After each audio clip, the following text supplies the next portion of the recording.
Black Adam DC universe का one of the most deadly super powered being, एक अव्वल दर्जे का मैजिक विल्डर और शज़ाम का आर्च नेमेसिस। कॉमिक्स और एनिमेटेड शोज में हम इसे देखते आ रहे हैं, लेकिन अब फाइनली हमें ब्लैक एडम देखने को मिलेगा ऑन द बिग स्क्रीन। मेरा नाम है साकिब, आपका अपना pop culture nerd, and welcome back to the Flick Circle. तो कल ब्लैक एडम फाइनली थिएटर्स में रिलीज हो रही है और मुझे कमेंट बॉक्स में लिख के बताओ कि तुम में से कौन कौन फर्स्ट डे फर्स्ट शो जा रहा है। अब जैसा कि यार जो लोग कॉमिक्स नहीं पढ़ते या एनिमेटेड शोज इतना नहीं देखते, उनके लिए ब्लैक एडम एक नया कैरेक्टर हो सकता है, उनको इतनी जानकारी उसके बारे में ना हो। तो आज की इस वीडियो में हम बात करेंगे ब्लैक एडम के बारे में, उसकी पब्लिकेशन हिस्ट्री, उसका ओरिजिन्स और उसका फर्स्ट डेब्यू वगैरह वगैरह, और उससे जुड़े हुए कुछ ट्रिवियाज भी जो कि तुमको पता होने चाहिए before you watch this movie. और पहले ही बता दूं, इस वीडियो में मूवी से रिलेटेड तुम्हें कोई भी स्पॉइलर नहीं मिलने वाला है, just a basic information about black Adam, जिसकी वजह से तुम्हारा मूवी एक्सपीरियंस अच्छा हो सकता है।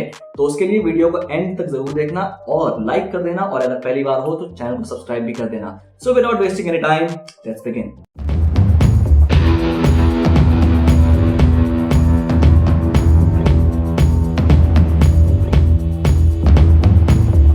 Publication history and first appearance in comics। Although black Adam अब जाके मेन स्ट्रीम में इतना फेमस हो रहा है, लेकिन इससे पहले कॉमिक्स के बाहर ब्लैक एडम इतना पॉपुलर कैरेक्टर था नहीं। और बात करूं उसकी हिस्ट्री की, तो ब्लैक एडम की हिस्ट्री डेट बैक करती है अराउंड 1945 में, वो टाइम जब डीसी कॉमिक्स भी नहीं बना था। जी हाँ, उस टाइम डीसी कॉमिक्स जाना चाहता था नेशनल पब्लिकेशंस के नाम से, और ब्लैक एडम भी इनका अपना कैरेक्टर था नहीं, बल्कि ब्लैक एडम बिलोंग करता था फॉसेट कॉमिक्स नाम की कंपनी को, अलॉन्ग विद शज़ाम, जिसका उस वक्त नाम कैप्टन मार्वल था। और फॉसेट कंपनी उस टाइम पे नेशनल पब्लिकेशंस की एक बहुत बड़ी राइवल कंपनी थी। अब over the time black Adam का कैरेक्टर इतने सारे पब्लिशर्स के थ्रू होता हुआ गया है, इतने रिवैम्प्स हुए हैं उसके कैरेक्टर में, उसकी स्टोरी में, कि उन सबको एक साथ जोड़ना थोड़ा सा मुश्किल काम है। बट ऑब्वियसली तुम्हारा पॉप कल्चर नर्ड यहाँ बैठा किस लिए है। अब अगर बात करूं ब्लैक एडम के डेब्यू की, तो ब्लैक एडम इंट्रोड्यूस हुआ था उस वक्त जिसको कॉमिक्स का गोल्डन एज कहा जाता है, यानी कि 1940s में। तो ब्लैक एडम हमें पहली बार देखने को मिला था मार्वल फैमिली इशू नंबर 1, जिसको फॉसेट कॉमिक्स ने पब्लिश किया था दिसंबर 1945 में। अब शुरू में ब्लैक एडम एक वन ऑफ विलन के तौर पे इंट्रोड्यूस होने वाला था, यानी कि उसका इंट्रोडक्शन के बाद ही उसको मार देना था, similar to what happened with Joker when he was introduced. लेकिन फिर हिस्ट्री गवाह है कि जोकर आगे चल के बैटमैन का कितना बड़ा आर्च नेमेसिस बना, और सिर्फ डीसी का ही नहीं बल्कि कॉमिक वर्ल्ड का one of the most iconic villains भी बना। सिमिलरली डीसी ने जब फॉसेट कॉमिक्स के बहुत सारे कैरेक्टर्स खरीद लिए, जिसमें कि ब्लैक एडम और शज़ाम भी इंक्लूडेड थे, तब डीसी ने ब्लैक एडम को एक रिकरिंग कैरेक्टर बना दिया और शज़ाम का आर्च नेमेसिस। अब अगर ब्रीफली इसके कॉमिक ओरिजिन्स की बात करूं, तो कहानी शुरू होती है 1200 बीसी इजिप्ट में, जब पुराना वाला शज़ाम बुढ़ा हो रहा है और अपने पावर्स के लिए एक नया चैंपियन ढूंढ रहा है। तभी उसकी मुलाकात होती है टेथ एडम से, जो कि डीसी के फिक्शनल सिटी कांदाक का प्रिंस है।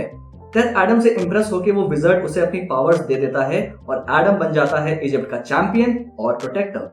लेकिन फिर कुछ समय बाद एक इविल विजर्ड जिसका नाम होता है आखतौन, एडम के होमलैंड और फैमिली दोनों को खत्म कर देता है, जिसकी वजह से एडम पागल हो जाता है और रैम्पेज पे निकल जाता है, और मजबूरन शज़ाम को उसकी पावर्स को उससे अलग करके उसे कैद करना पड़ जाता है। अब एडम की मॉर्टल बॉडी ओवर द टाइम सड़ के खराब हो जाती है, लेकिन उसकी पावर्स एक स्कैरैब में कैद करके छुपा दी जाती हैं। और ये स्टोरी हमें ब्रीफली 2019 में आई शज़ाम मूवी में भी देखने को मिली थी। लेकिन फिर सेंचुरीज बाद थियो एडम, जो कि टेथ एडम का डिसेंडेंट है, उस स्कैरैब को ढूंढ निकालता है और उसकी पावर्स को एक्टिवेट करके ब्लैक एडम का मॉडल काउंटर पार्ट बन जाता है, सिमिलरली जैसे बिली बैटसन शज़ाम का काउंटर पार्ट है। हालांकि जो ब्लैक एडम मूवी आ रही है वो इस ओरिजिन्स को बिल्कुल भी फॉलो करते हुए नहीं दिख रही है। ट्रेलर में हम देख सकते हैं कि एडम एक्चुअली में एक स्लेव है रादर देन अ प्रिंस, और ये थियो एडम वाला एंगल भी देखने को अभी तक तो नहीं मिला है फिलहाल।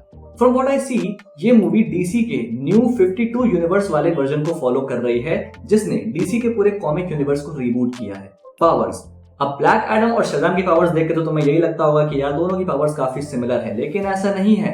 ब्लैक एडम के पावर्स के बारे में एक इंटरेस्टिंग फैक्ट है जो कि उसको शज़ाम से बहुत ज्यादा अलग करता है। अब जैसा कि हमें पता है कि शज़ाम को उसकी पावर्स 6 ग्रीक गॉड से मिलती है, जो कि हैं सोलोमन, हरक्यूलिस, एटलस, ज़्यूस, अकीलीज और मर्क्यूरी, जो इवेंचुअली मिलकर शज़ाम वर्ड फॉर्म करते हैं।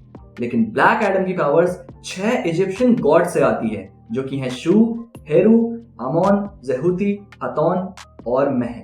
सो हाँ, ट्रांसफॉर्म तो दोनों शज़ाम वर्ड बोल के ही होते हैं, लेकिन इन दोनों की पावर्स में काफी ज्यादा डिफरेंस है, इसलिए इनका बैटल देखने में मजा तो आएगा। सुन रहे हो ना डीसी? अब इसके बाद ब्लैक एडम डीसी कॉमिक्स की बहुत सी टीम्स का भी हिस्सा बन चुका है, जिसमें आती है जस्टिस सोसाइटी, जो कि हमें मूवी में देखने को मिलने वाली है, और जस्टिस लीग भी।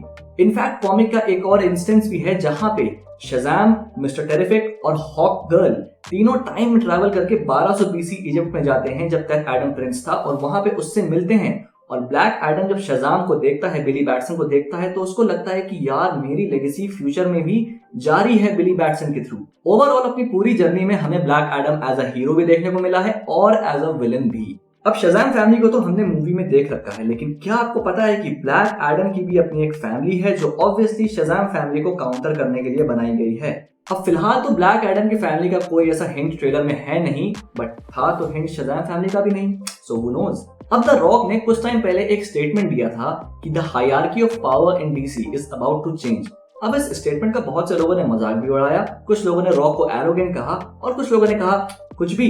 लेकिन अगर देखा जाए तो रॉक का ये स्टेटमेंट सच है, क्योंकि black Adam is one of the most powerful characters in DC universe. इतना पावरफुल कि उसने अकेले जस्टिस सोसाइटी और जस्टिस लीग दोनों को हराया है। ऊपर से इतना पावरफुल कैरेक्टर प्ले करने के लिए डीसी ने खुद ही एक पावर हाउस हायर कर लिया, Dwayne Johnson. But Dwayne Johnson का ये स्टेटमेंट तभी ट्रू होगा जब डीसी इस कैरेक्टर को फकअप नहीं करेगा तो। अब जैसा मेरे रेगुलर व्यूअर्स को पता है कि मैं किसी मूवी के लिए कितना भी ज्यादा एक्साइटेड हो जाऊं, मैं एक दूसरा आउटकम पॉसिबिलिटी लेके चलता हूं कि ये फिल्म एक स्क्रू अप हो सकती है। So the Black Adam is no different. बाकी अब कल थिएटर से पता चलेगा कि आखिर ये मूवी है कैसी। फिलहाल इस वीडियो के लिए सिर्फ और सिर्फ इतना ही। और नाराज हो क्या तुम लोग यार? कमेंट सेक्शन में मुझे रिकमेंडेशंस दो ना। ऑब्वियसली तुम लोग मेरे सब्सक्राइबर्स और कंटेंट तुम्हारे लिए ही बन रहा है, तो जिन मूवीज के बारे में या जिस इंडस्ट्री के बारे में तुम देखना चाहते हो तुम उसके बारे में मुझे कमेंट सेक्शन में लिख के बता सकते हो। फिलहाल इस वीडियो के लिए ब्लैक एडम के बारे में तुम्हारे क्या थॉट्स हैं और तुम एक्साइटेड हो कि नहीं मूवी के लिए, मुझे ये भी लिख के बताना। Till then see you everyone, good night, tata bye bye. This is your pop culture nerd signing of.